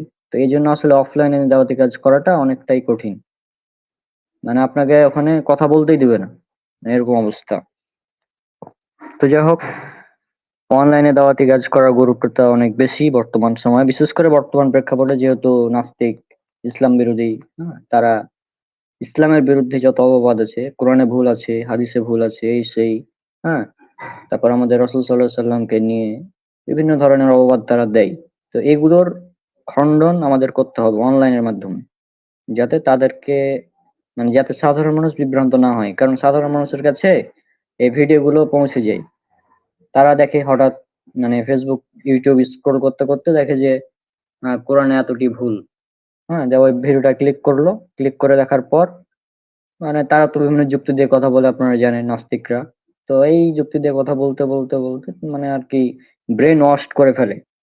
এবং আমাদের গ্রামে এরকম বেশ কয়েকটা, মানে একজন ছেলে আছে, সে মানে প্রায় কয়েক বছর থেকে নাস্তিক হয়ে গিয়েছে আর কি। হ্যাঁ, তো যাই হোক, দেখি কি করা যায়। কারণ ওই যে ওই বিশেষ করে আসিফ মহিউদ্দিন, হ্যাঁ, এই একটু বেশি যুক্তি দিয়ে কথা বলে, তো এ কারণে আর কি সাধারণ মানুষ বিভ্রান্ত হয়ে যায় যে আসলে হয়তো হ্যাঁ এরকম। কিন্তু তাদের এই একই কথাগুলো পাল্টা জবাব দেওয়া থাকে আমাদের, মানে যেটা মিনার ভাইয়ের ওয়েবসাইট, মুশফিকুর রহমান মিনার, তার যেটা ওয়েবসাইট আছে, আপনার ওয়েবসাইটের নাম হচ্ছে রেসপন্স টু অ্যান্টি ইসলাম, ইসলাম বিরোধীদের জবাব। সে ওয়েবসাইটে নাস্তিকদের করা সমস্ত অভিযোগের জবাব দেওয়া আছে। হ্যাঁ, তো মিনার ভাই তো সেটা লিখিত আকারে দেয়, আবার আমি যে কাজটা করি ওই ভিডিও, মানে মিনার ভাইয়ের এই তথ্যগুলোকে নিয়ে আরেকটু বিভিন্ন অ্যাড করে নিজের মতো করে আমি ভিডিওর আকারে উপস্থাপন করি নাস্তিকদের জবাবে। হ্যাঁ, আর নাস্তিকদের বিরুদ্ধে একটা পুরো সিরিজ যেটা আমি চালু করেছি, নাস্তিক শুধু না, ইসলাম বিরোধীদের উপর। এটা প্রথম থেকেই চলছে আমার, যে আমি এই ফিল্ডে যখন থেকে এসেছি। কোরআন এন্ড মডার্ন সায়েন্স, যারা বলে যে মুসলিমরা বিজ্ঞান জানে না, বিজ্ঞান বুঝে না, হ্যাঁ, এরা মাদ্রাসা ছাপ, এরা বিজ্ঞানের কি বুঝে, তো তাদেরকে দেখানোর জন্য আর কি এই কাজটা করা, যে দেখো কোরআনের মধ্যে এতগুলো সায়েন্টিফিক বিষয় রয়েছে, আর এটা প্রমাণিত যে কোরআন বৈজ্ঞানিক একটি গ্রন্থ।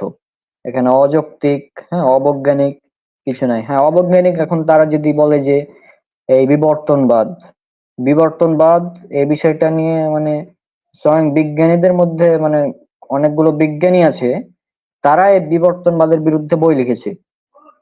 হ্যাঁ, এই বিষয়গুলো তো না জানলে হবে না। ওই নাস্তিক এখন সে নাস্তিকতা প্রমাণ করার জন্য, মানে মানুষ মানে বিবর্তিত হতে হতে মানুষ হয়েছি আমরা। হ্যাঁ, একটি এককোষী জীব থেকে বিবর্তিত হতে হতে হতে আমরা মানুষ হয়েছি, এটা প্রমাণ করার জন্য সে এখন এটাকে মানে একটা থিওরি, বিবর্তনবাদ কিন্তু প্রমাণিত কোনো সত্য না। এটা আমি প্রমাণ করব, কারণ আমি তো এ বিষয়ে পড়াশোনা করছি, ডিপার্টমেন্ট অফ বোটানি যেহেতু আমার সাবজেক্ট। এটা খুব শীঘ্রই আপনারা পাবেন ইনশাল্লাহ। হ্যাঁ, দোয়া করেন। ইনশাল্লাহ এটাকে এমন ভাবে খণ্ডন করা হবে যে কোনো নাস্তিক সে বিবর্তনের নাম নিতে পারবে না। হ্যাঁ, তো যাই হোক, রনক, তুমি কি আছো না চলে গেছো? না, আমি আছি, এখন চলে যাব, খাওয়া দাওয়া করতে হবে। আমি মাত্র এসে দেখলাম যে তোমরা লাইভ করতেছো, এই জন্য আসলাম। আচ্ছা আচ্ছা, তো যাই হোক, এই দাওয়াতি কাজগুলো আমাদের কন্টিনিউ করা লাগবে। বিশেষ করে আমি তো বলেছিলাম যে আমি হয়তো থাকবো না, আমি হয়তো মাঝে মাঝে আসবো। তবে আমার টিম থেকে, মানে আমাদের টিম একজনকে দায়িত্ব দেওয়া থাকবে, সে এই উন্মুক্ত আলোচনা, হ্যাঁ, এটা কন্টিনিউ করবে, এবং আমাদের টিম মেম্বাররা যারা রয়েছে তারা থাকবে সময় সুযোগ বুঝে। আর রনক যেটা বলছিল, এই বৃহস্পতিবার, প্রতি বৃহস্পতিবার যেটা আমরা করব, হ্যাঁ, সেখানে আমি থাকবো না, হয়তো আমাদের এক ভাইকে দায়িত্ব দেওয়া থাকবে, সে পেজটা মানে কন্ট্রোল করবে, আর সেখানে রনক আলোচনা করবে। হ্যাঁ, তাকবিরুল ইসলাম রনক, আপনারা আবার রনকে ভেজাল লাগেন না, যেহেতু দুজনেই রনক, সুতরাং অনেকে এটা মনে করবে মানে একই। হ্যাঁ, কিন্তু আসলে আমরা একই না। আমাদের অরিজিনাল নামটা যদি দেখেন তাহলে বুঝতে পারবেন। হ্যাঁ, তো যাই হোক, তাকবিরুল ইসলাম রনক, মানে সে আলোচনা করবে আমাদের সিরাত, রাসূলুল্লাহ সাল্লাল্লাহু আলাইহি সাল্লামের জীবনী, এটার উপর ধারাবাহিক আলোচনা। হ্যাঁ, লাইভে হবে, এবং সেটা আমাদের পেজ সালাফি দাওয়া প্ল্যাটফর্মে হবে এবং পরবর্তীতে ইউটিউবে আপলোড দেওয়া হবে, এটা আপনারা জানেন। যেহেতু আমাদের কাছে স্ট্রিমইয়ার্ড এর প্রিমিয়াম ভার্সনটা নাই, ওটাতে অনেক টাকা লাগে, ওটা থাকলে আমরা একসাথে করতে পারতাম।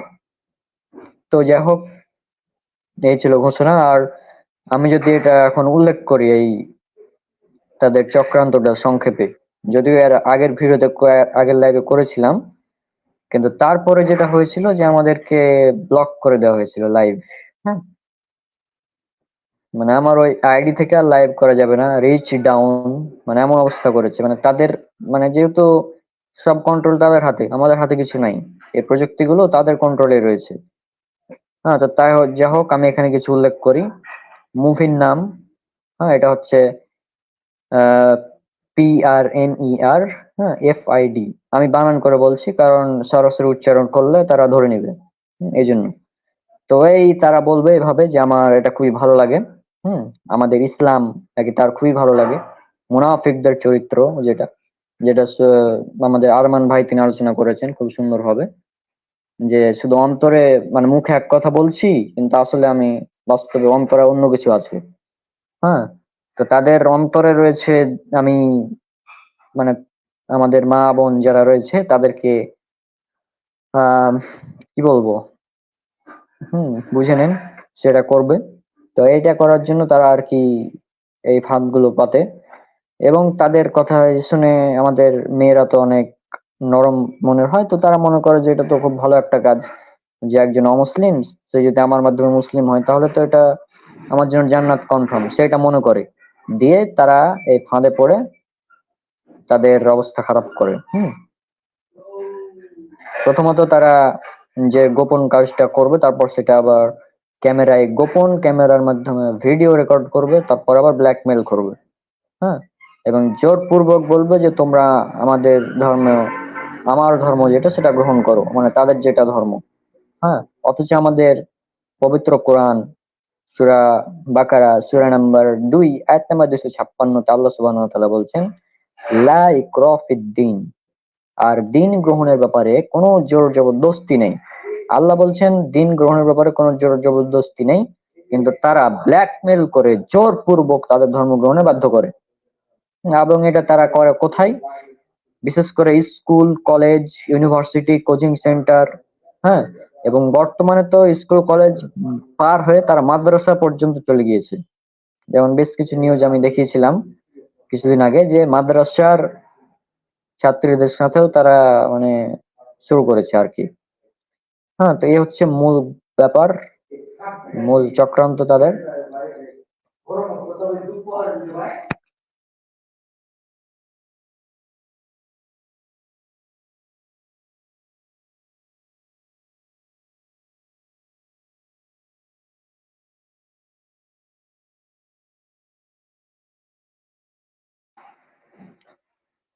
তো যাই হোক, মূল ঘটনা হচ্ছে যে এই ব্যাপারে আমাদের প্রত্যেককে, প্রত্যেককে এই ব্যাপারে সতর্ক হতে হবে, কারণ তাদের চক্রান্ত, তারাও চক্রান্ত করেছে, তাদের চক্রান্তকে, তাদের ট্র্যাপ এর বদলে আমাদের ট্র্যাপ তৈরি করে, মানে তাদের কি করতে হবে আর কি, অ্যান্টিভেনাম হিসেবে।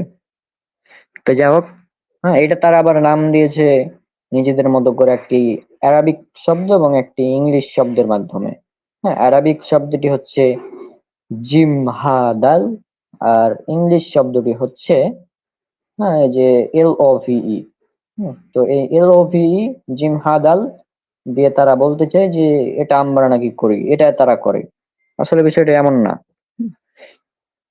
তারা বিভিন্ন ভাবে কৌশল করে। প্রথমত বলবে যে ফ্রেন্ডশিপ,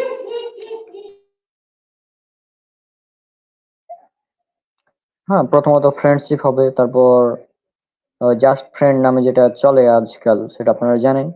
তো জাস্ট ফ্রেন্ডের পর যেটা হয়, তারপরে বিভিন্ন যদি রাজি না হয় তাহলে স্লিপিং পিল ওয়ার, এগুলো চলে। তারপর ব্ল্যাক ম্যাজিক, এইভাবে তারপর আবার মুসলিম পরিচয় দিয়ে আসবে, তারপর আসলে সে মুসলিম না কিন্তু বলবে আমি মুসলিম, পরিচয় গোপন করবে। মূল কথা হচ্ছে যে এই মুভির যেটা মূল কাহিনী, এই মুভির মূল কাহিনীটা হচ্ছে যে পরিচয় গোপন করে নায়িকাদের সাথে রোম্যান্স করতে হবে, এটা হচ্ছে তাদের মূল ব্যাপার মুভির। হ্যাঁ, আর তাদের টার্গেটে শুধু যে মানে সাধারণ শুধু দিনদার মুসলিমরা আছে এমনটা না, প্র্যাকটিসিং হোক নন প্র্যাকটিসিং, হ্যাঁ, টিনেজ বা অ্যাডাল্ট বা ম্যারিড বা আনম্যারিড, শিশু, যে কেউ, নো প্রবলেম, যা কারোর সাথে করতে পারে। হুম। আর তাদের ব্যাপারে 130টি প্রমাণ আমাদের save our sisters official group থেকে দেওয়া হয়েছে। 130টি প্রমাণ, একদম 130টি প্রমাণ তাদের এইসব চক্রান্ত, হ্যাঁ, এসব এসব কি বলবো, বলাটাও, যেহেতু শব্দ নিয়েও তারা খেলা করে, শব্দ উচ্চারণ করলেও মানে আইডি ব্লক করে দিবে, ফেসবুক ব্লক করে দেওয়া হবে, হ্যাঁ, ডিলিট করে দেওয়া হবে, ভিডিও রিমুভ করে দেওয়া হবে, বিভিন্ন চক্রান্ত। তো যাই হোক, এগুলো তারা করে। হ্যাঁ, দেখতেই পাচ্ছেন তাদের কি খুব মানে সুন্দর মুভির কাহিনী। তো এই মুভির শুটিং অনেকদিন ধরেই চলছে, এখনো চলছে, হ্যাঁ, ভবিষ্যতেও চলবে যদি আমাদের বোনরা সতর্ক না হয়। তো তাদের এসব এই মুভির ফিল্মের শুটিং বন্ধ করে মুভিটিকে মুক্তি দেওয়া হোক, আমরা এটাই চাই। তো এটা বেশ কিছু নিউজ ভাইরাল হয়েছে, তবে অধিকাংশ নিউজ তারা চাপা দিয়ে রেখেছে। কারণ নিউজ চাপা দিয়ে না রাখলে তাদের চক্রান্ত, ভণ্ডামি ফাঁস হয়ে যাবে। তো এই কারণে তারা এই নিউজগুলোকে চাপা দিয়ে রেখেছে। হ্যাঁ, তো নিউজগুলো জাস্ট আমি দেখিয়ে দিচ্ছি, আমি কিছু বলছি না। বললে তো তাদের রাইতে চলে যাবে, মানে এআই এ ধরা পড়ে যাবে কথাগুলো। এই যে ইংলিশ শব্দ LOVE, জিম হাদাল, হুম, বুঝছেন? এটা নাম দিয়ে মানে একটা বিষয়ে খেয়াল করুন, ইসলামে এরকম জিনিস কিভাবে থাকতে পারে যেখানে একটা শব্দ হচ্ছে ইংলিশ আর একটা শব্দ হচ্ছে আরবি। তো একটা ইংলিশ আর একটা আরবি শব্দ দিয়ে ইসলামে কোনো কনসেপ্ট থাকতে পারে, এটা যে মনে করবে মানে সেটা তো হাস্যকর বিষয় রে ভাই। মানে ইসলামে যেটা নাই সেটা তুমি ইসলামের নাম দিয়ে করবা, এই যেটা হাস্যকর বিষয় আর কি হতে পারে? হ্যাঁ, মানে এই শব্দটা তো মানে হাস্যকর। একটা ইংলিশ শব্দ আর একটা আরবি শব্দ, তো দুটো আরবি শব্দ দাও, নাহলে দুটো ইংলিশ শব্দ দাও, দিয়ে করো। তা না, যেহেতু এর নামটাই তো বিভ্রান্ত, মানে নামটাই তো ভুল, মানে মানে শব্দটা তো ভুল পুরোটা, একটা ইংলিশ একটা আরবি, এই শব্দ দিয়ে কোনো কিছু হয় নাকি? মানে এই শব্দ দিয়ে একটা নতুন একটি কনসেপ্ট তৈরি করে নিয়েছে নিজেদের মতো করে, দিয়ে তারা নাকি এখন তারা মনে করে যে আমাদের ইসলামিক মানে শিক্ষা প্রতিষ্ঠানগুলোতে নাকি এই ইংলিশ শব্দ আর এই আরবি শব্দের শিক্ষা প্রদান করা হয়। আজীব ব্যাপার, হাস্যকর। ইসলাম তোমাদের মতো তো হাস্যকর ধর্ম না যে মানে করতে হবে। তোমাদের ধর্মটা যে কত হাস্যকর সেটা যদি উল্লেখ করতে শুরু করি তো পালানোর জায়গা পাবে না, হ্যাঁ, একদম। আর এটা করবো যদি বেশি একটু লাফালাফি করে, বন্ধ না করে, আমরা এটা শুরু করে দেবো একদম। যেভাবে খ্রিস্টান সিরিজ শুরু করেছি, খ্রিস্টানদের বাইবেল খুলে খুলে একদম ভণ্ডামি, নোংরামি যেগুলো দেখানো হয়েছে, তো তোমাদেরটা দেখানো হবে। হ্যাঁ, এই যে তোমাদের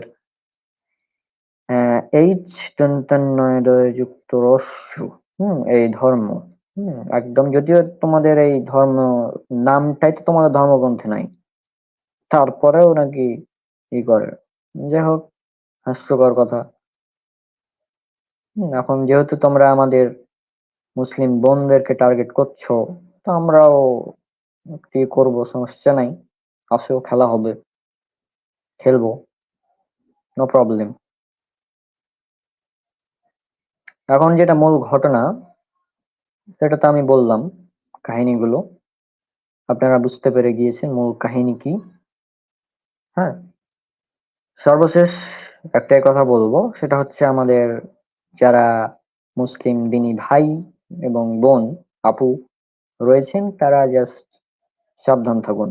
কারণ তারা আপনাকে নিয়ে মুভি শুটিং করবে, সে মুভি শুটিং করার পর আপনাকে আবার ব্ল্যাকমেল করবে যে যদি আমার সাথে এই কাজ না করো তাহলে মুভি ভাইরাল করে দেবো, ইউটিউবে ভিডিও ভাইরাল করে দেওয়া হবে, সোশ্যাল মিডিয়াতে, এরকম হুমকি ধামকি দিয়ে করে।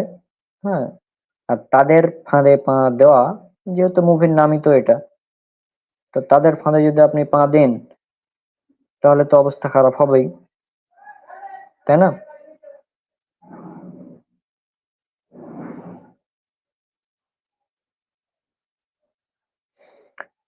এখন মূল যেটা কথা হচ্ছে যে আপনি যদি তাদের ফাঁদে পা দিয়ে ফেলেন, হ্যাঁ, একটা তারা ফাঁদ দিয়ে রেখেছে রাস্তায়, রাস্তায় ফাঁদ পেতে রেখেছে, এখন ওই ফাঁদে যদি আপনি পা দেন তা আপনি তো ধ্বংস হবেন, এটা বাস্তব স্বাভাবিক কথা, তাই না? তো এই জন্য তাদের ফাঁদে পা দেওয়া যাবে না কোনোভাবেই না। তারা অনেক চক্রান্ত করছে, ভবিষ্যতে করবে, এবং তাদের এই আরবি একটা শব্দ আর একটা ইংলিশ শব্দ দিয়ে যে নতুন কনসেপ্ট তারা তৈরি করেছে, হ্যাঁ, তাদের এই কনসেপ্টের কোনো ভিত্তিই নাই, এটা সম্পূর্ণ মন গড়া। হ্যাঁ, তারা আসলে মানে সহ্য করতে পারছে না, এবং ধর্ম তো মানে তাদেরটা যেহেতু সঠিক না, এই জন্য আসলে এখন তাদের ধর্ম থেকে যখন ডক্টর জাকির নায়েক স্যারের বক্তব্য শুনে, তারপর কোনো মুসলিম ভাই বোন তারা যখন নিরপেক্ষ দৃষ্টিতে যদি আমাদের কোরআন এবং হাদিস গুলো পড়ে, নিরপেক্ষ ভাবে কোরআন এবং হাদিস যদি পড়ে, জাস্ট কোরআন পড়ে, হাদিসও প্রয়োজন নেই, শুধু নিরপেক্ষ দৃষ্টিতে যদি কোরআন পড়ে, আর আল্লাহ যেহেতু বলেছেন কোরআন মানুষের হেদায়েতের জন্য, তো মানুষকে আল্লাহ সুবহানাহু ওয়া তাআলা হেদায়েত দেন, সে মুসলিম হয়ে যায়। তারপরে তারা মনে করে যে এটা হচ্ছে ইংলিশ শব্দ আর আরবি শব্দের একটা কাহিনী, আজীব ব্যাপার। হুম, যেহেতু কোরআনের মধ্যে কোনো সায়েন্টিফিক এরর, অযৌক্তিক, অবৈজ্ঞানিক, হ্যাঁ, অশ্লীল এ ধরনের কোনো কথা নাই, কিন্তু অন্যান্য ধর্মগ্রন্থে আছে। তো যে কারণে যখন কেউ নিরপেক্ষ দৃষ্টিতে সবগুলো ধর্মগ্রন্থ পড়ে দেখবে, তখন দেখবে যে এটাই একমাত্র স্রষ্টার বাণী হবে, বাকিগুলো হতে পারে না, কারণ এটা অযৌক্তিক অন্যগুলো হওয়া। কারণ অন্যান্য ধর্মগ্রন্থে পরস্পর বিরোধী কথা, অশ্লীল কথা, অবৈজ্ঞানিক কথা অনেক আছে। এগুলো মানে আলোচনা করেই শেষ করা যাবে না এত। কিছু সঠিক কথা আছে, এমন না যে সবই বাতিল। যেমন আমরা তো বাইবেলকে পুরোপুরি বিকৃত মনে করি না, তাই না? বাইবেলের অধিকাংশ মানে বিকৃত। বিকৃত মানে কি এ টু জেড সব বিকৃত? না, তার মধ্যে কিছু কথা আছে, যেমন আল্লাহ বলছেন সূরা আরাফ সূরা নম্বর ৭ আয়াত নম্বর ১৫৭ যে বাইবেলের মধ্যে মানে তওরাত এবং ইনজিলে মুহাম্মদ সাল্লাল্লাহু আলাইহি সাল্লামের কথা লিখিত আছে। তারা অনুসরণ করে রাসূলের, যে উম্মি নবী, যা মানে তারা সে উম্মি নবীর অনুসরণ করে, নিরক্ষর নবীর অনুসরণ করে, যার কথা লিখিত পায়, তাদের কাছে যে তওরাত এবং ইনজিল রয়েছে, অর্থাৎ খ্রিস্টানদের কাছে বর্তমানে যে বাইবেল রয়েছে, সে বাইবেলের মধ্যে আমাদের মুহাম্মদ সাল্লাল্লাহু আলাইহি সাল্লাম আমাদের নবী সম্পর্কে বলা হয়েছে, এটা বাইবেলে উল্লেখ করা আছে। মানে এটা আমাদের কোরআন বলছে, বাইবেলে এটা আছে, তার মানে বাইবেলের যে কথাটা সঠিক। মানে বাইবেলের যে সমস্ত কথায় আমরা মুহাম্মদ সাল্লাল্লাহু আলাইহি সাল্লামের কথা পেয়ে যাব, বাইবেলের যে সমস্ত জায়গায় আমরা এক ঈশ্বরের, এক স্রষ্টার বাণী পেয়ে যাব, সেগুলো সঠিক। যেগুলো দেখবো যে কোরআনের সাথে মিলে যাচ্ছে সেগুলো সঠিক। হ্যাঁ, কারণ কোরআন দ্বারা আমরা টেস্ট করি যে কোনটা সঠিক এবং কোনটা বাতিল। তো এটা হচ্ছে মূলত কাহিনী। হ্যাঁ, তো আজকে অনেকগুলো আলোচনা হলো। আমাদের ব্রাদার আরমান ভাই তিনি সুন্দর আলোচনা করেছেন তাওহীদ সম্পর্কে, লা ইলাহা ইল্লাল্লাহ এই সম্পর্কে। আর এক্ষেত্রে আমি নাস্তিকদেরকে বলবো যে নাস্তিকরা কিন্তু অলরেডি একটা বিষয়কে মেনে নিয়েছে, সেটা হচ্ছে লা ইলাহা, কোনো ইলাহা, কোনো সৃষ্টিকর্তা, কোনো মাবুদ নেই, তারা এটা মেনে নিয়েছে। এখন আমাদেরকে শুধু দেখাতে হবে যে ইল্লাল্লাহ, আল্লাহ ব্যতীত, মানে আল্লাহ আছেন, কোনো ঈশ্বর নেই, তোমাদের সাথে আমরা একমত, তবে আল্লাহ ব্যতীত আল্লাহ আছেন, এক ঈশ্বর আছেন। এখন একটি যুক্তি, তারা মানে তাদেরকে যখন বলা হয় যে দেখুন এই আমাদের কাছে যে সব মোবাইল, টেলিভিশন, কম্পিউটার, ল্যাপটপ, এই দুনিয়াতে আমরা যা কিছু দেখতে পাই এগুলো কিন্তু এমনি এমনি হওয়া সম্ভব না। যেমন আমার হাতের এই মোবাইলটা এমনি এমনি হওয়া সম্ভব না। হ্যাঁ, অবশ্যই এটার একজন ক্রিয়েটর আছে। তো ঠিক এভাবেই আমাদের মহাবিশ্বেও এইগুলো এমনি এমনি হতে পারে না, এটারও একজন ক্রিয়েটর আছে। তখন তারা বলে যে তাহলে আল্লাহর স্রষ্টাকে মানে সৃষ্টিকর্তাকে সৃষ্টি করলো, এটা তারা বলে ফেলে, সাথে সাথে এটা বলে দেয়। যখন আমরা এটা বলি যে দেখুন এটা ক্রিয়েটর এটা আছে, তখন তারা বলে যে আল্লাহর স্রষ্টা তাহলে কে? এখন এখানে হচ্ছে মূল বিষয় যে স্রষ্টা এবং সৃষ্টি সম্পূর্ণ আলাদা। তো যার স্রষ্টা থাকবে, যার স্রষ্টা আছে, সে হচ্ছে সৃষ্টি। এখন স্রষ্টার যদি স্রষ্টা থাকে তাহলে এটা তো অযৌক্তিক ভাই, ইললজিক্যাল। এখন মনে করেন যে আহ আমার এখনো বিয়ে হয়নি। এখন আপনি যদি আমাকে প্রশ্ন করেন যে রনক ভাই, প্রথমে প্রশ্ন করলেন যে রনক ভাই আপনার কি বিয়ে হয়েছে, আমি বললাম না। তারপর আপনি প্রশ্ন করছেন আপনার ছেলে মেয়ে কয়টা। হ্যাঁ, তারপর আপনার মানে আমি বললাম যে আরে ভাই আমার তো বিয়েই হয়নি। তারপর আপনি আবার প্রশ্ন করছেন, আচ্ছা আপনার বড় ছেলে কোন ক্লাসে পড়ে। হ্যাঁ, মানে তারপর আমি তো বলছি আরে ভাই আপনি কি পাগল, আমার তো এখন বিয়ে হয়নি, তো ছেলে মেয়ে আসার সম্ভাবনাই তো নাই। হ্যাঁ, তারপর আপনি আবার বলছেন আপনার মানে বড় ছেলের এইচএসসি রেজাল্টটা কি। মানে এই অযৌক্তিক প্রশ্ন চলে যাচ্ছে, তাই না? এই জন্য যখনই বলবে যে স্রষ্টার স্রষ্টা কে, মানে যিনি ক্রিয়েটর তার ক্রিয়েটর কে, এটা অযৌক্তিক।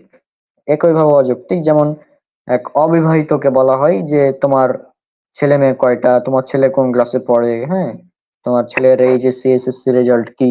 এগুলো যেমন অযৌক্তিক প্রশ্ন, ঠিক তেমন এটা হচ্ছে অযৌক্তিক প্রশ্ন। এখন একজন ব্যক্তি রান্না করেছে, খুব সুন্দর বিরিয়ানি রান্না করতে পেরেছে।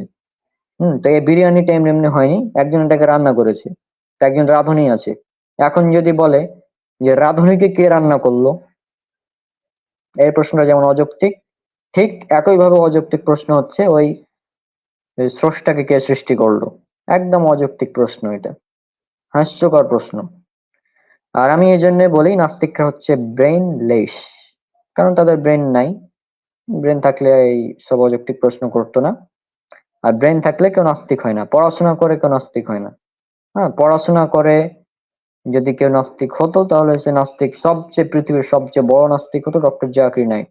কারণ তিনি যতগুলো পড়াশোনা করেছেন, যতগুলো রেফারেন্স দেন, হ্যাঁ, বিভিন্ন বই থেকে, তো এই ধর্ম নিয়ে যদি পড়াশোনা করে কেউ নাস্তিক হয়, তো সে আসলে পড়াশোনা করে নাস্তিক হয়নি, সে কারো কাছ থেকে শুনেছে। হ্যাঁ, কোনো একটা ওয়েবসাইটে গিয়ে দেখেছে এই ধরনের কথা।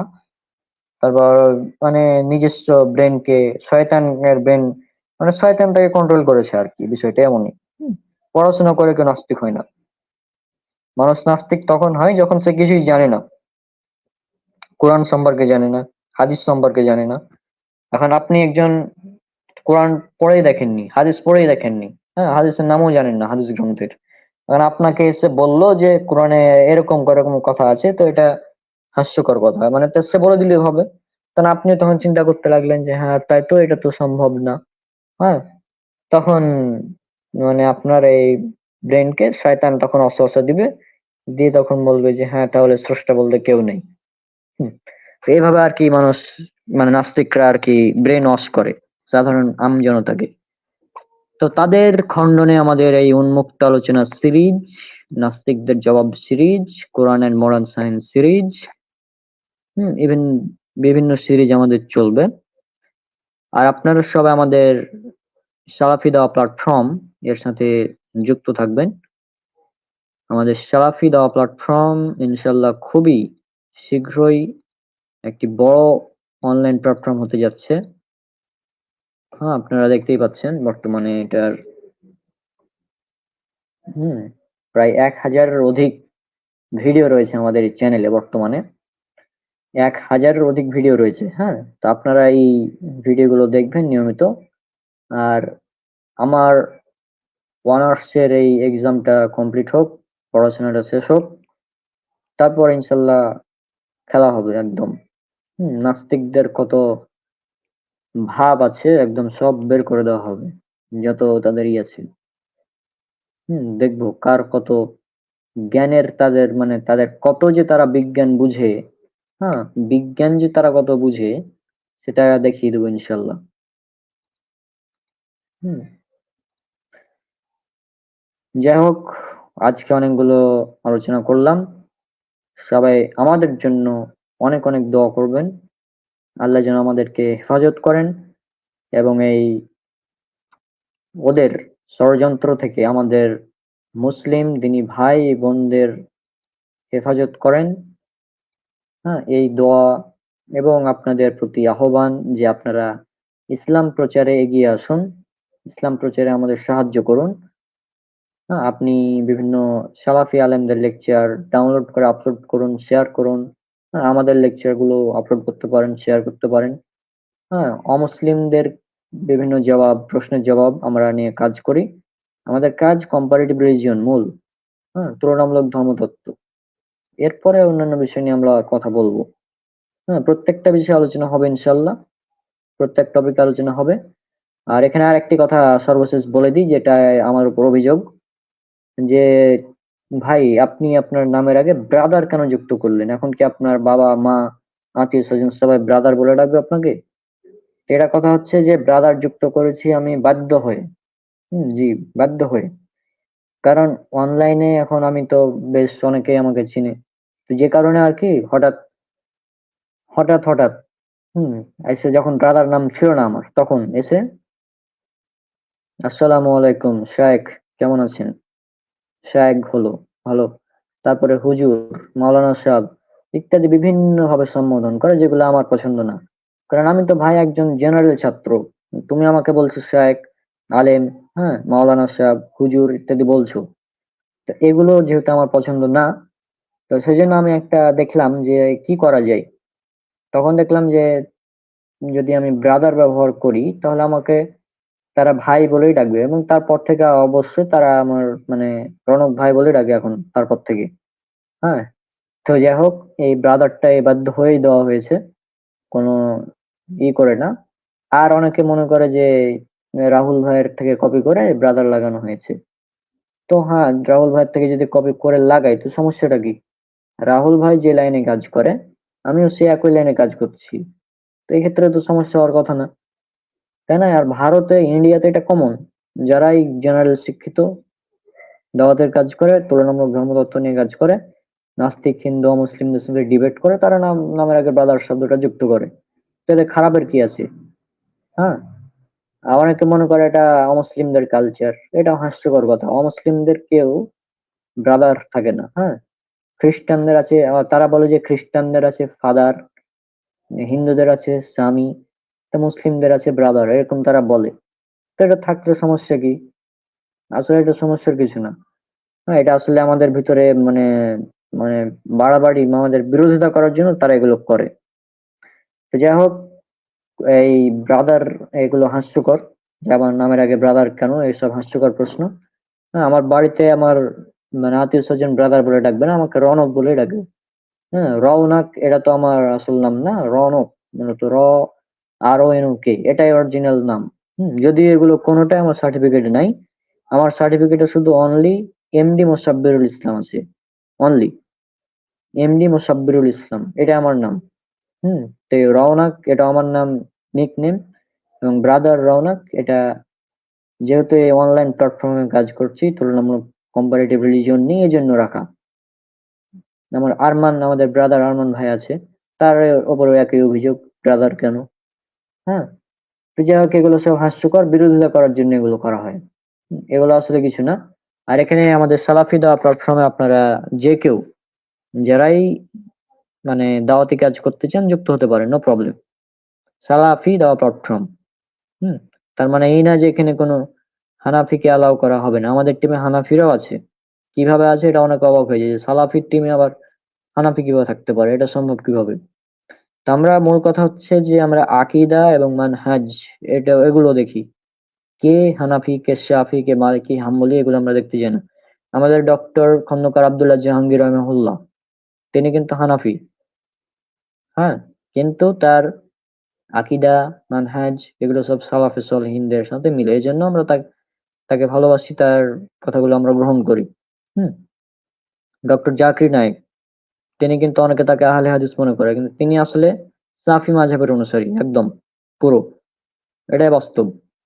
হ্যাঁ, তো এই হচ্ছে বিভিন্ন কথা। যে তারপর আমাদের মুশফিকুর রহমান মিনার ভাই, তিনিও সালাফি মানহাজের, আলহামদুলিল্লাহ তিনিও। হ্যাঁ, আমাদের ব্রাদার রাহুল ভাই, তিনি তো বলেন, গর্ব করে বলেন আমি আহলে হাদিস। আমিও সেটাই বলি।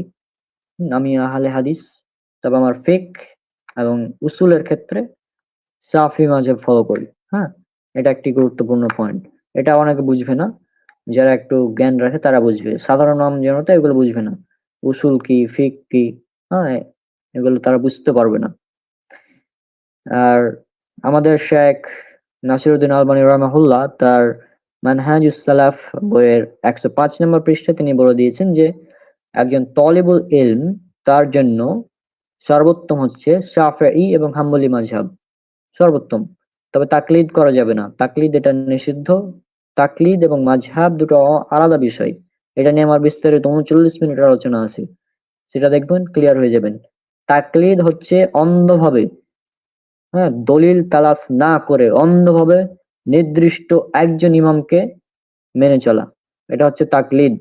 আর মাযহাব হচ্ছে কোরআন এবং হাদিস দেখার পর ইমামদের মতকে দেখে, হ্যাঁ, যে ইমামের মতটা কোরআন এবং হাদিসের নিকটবর্তী, শক্তিশালী, ওই ইমামের মতটাকে গ্রহণ করা, এটা হচ্ছে মাযহাব। অর্থাৎ আমি দেখলাম যে কোরআন হাদিস এবং চার মাযহাবের আমলগুলো দেখলাম, দেখলাম যে হ্যাঁ, শাফি মাযহাবের এই আমলটা সর্বাধিক সহিহ হাদিসের নিকটবর্তী, তো আমি শাফি মাযহাবের আমলটা নিলাম, এটা হচ্ছে মাযহাব।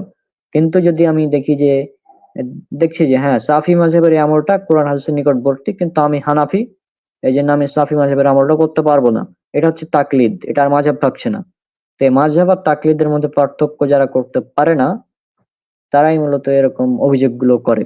হুম। মাযহাব আলাদা জিনিস, তাকলিদ আলাদা জিনিস, মানহাজ আলাদা জিনিস। হ্যাঁ, এগুলো বুঝতে হবে, তারপর এই লাইনে কাজ করতে হবে।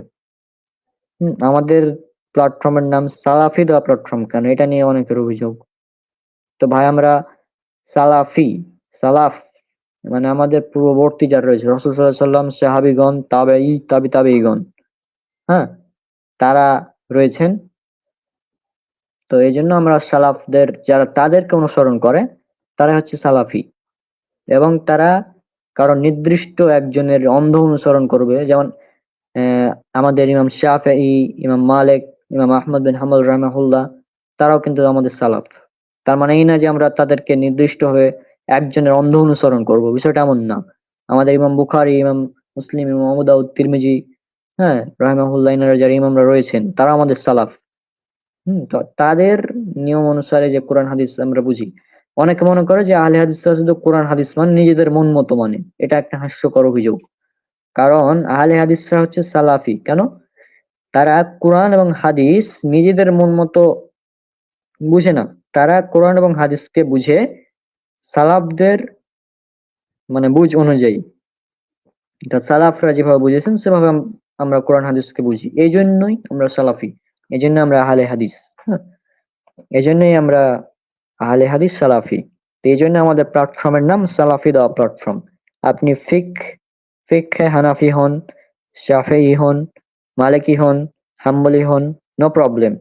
আপনি যদি যদি আপনার মধ্যে তাকলিদের যদি এই ইটা না থাকে, তাকলিদ নামক এই বিভ্রান্তিটা না থাকে, তাহলে আপনি আমাদের টিমে যোগদান হতে পারবেন। কারণ কোনো মুকাল্লিদের জন্য আমাদের এই টিমে জায়গা নেই। যারা উন্মুক্ত ভাবে চিন্তা করতে পারে, তাদের জন্য আমাদের প্ল্যাটফর্ম, ঠিক আছে? অন্ধদের জন্য আমাদের প্ল্যাটফর্ম না। আবারও বলে দিলাম, অন্ধ যারা, যারা নিজ ইমামের অন্ধ অনুসরণ করবে, কোরআন হাদিসের বিরোধী ফতোয়া দেখার পরেও ইমামের অন্ধ অনুসরণ করবে, তাদের এই প্ল্যাটফর্মে জায়গা নেই। আবার যারা কোরআন হাদিসের সুস্পষ্ট বাণী দেখার পরেও নিজেদের বাপ দাদার আমলের বিরুদ্ধে চলে যাচ্ছে বলে মানে মিথ্যাচার করবে আমাদের বিরুদ্ধে, তাদের জন্য এখানে কোনো জায়গা নেই।